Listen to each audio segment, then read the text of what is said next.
right, been a minute, but here we go. I have a tip for people.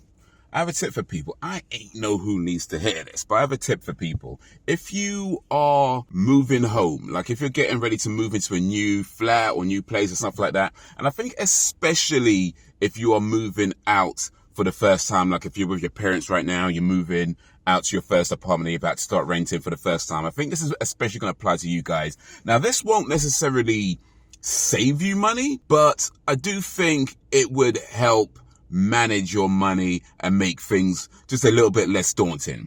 Because here's the thing, when you move out for the first time, when you move out in general, but especially for the first time, your first time going to do your shopping, like your grocery shopping, is going to be one of the most expensive bills ever. Like it really will. Because you're not just buying your regular weekly or monthly shop. Like you're not just doing your regular stuff. You have to get everything.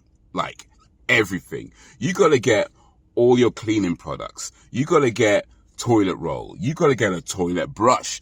You got to get a sponge for your dishes. You got to get dishwash liquid. You got to get clothes detergent. Plus you got to get all the foods that you don't buy regular, like spices, oils, and things like that. So you could expect to spend anywhere from £100 to £200, maybe even more than that on your first shop. Now, bear in mind that when you move out to a new place, you got to pay your rent. You got to pay a security deposit, which is usually the equivalent to about a month's rent. Depending on the terms of your contract, you may have to pay a council tax and bills on top of that as well. But in any case, you're going to have a lot of money coming out your account in that first month. And then on top of that, you got this big ass shopping bill. So here's what you can do, or more specifically, here's what you might be able to do depending on your circumstance. But try to get as many things as you might need before moving. Like from the moment you decide you want to move out, start buying stuff. Like buy your spices, buy your toilet brush, buy your toilet roll, even things like bags of rice or pasta, because you could just keep these things in your room for a while and they won't go off. Well, not anytime soon anyway. So try to get as much of the things you're going to need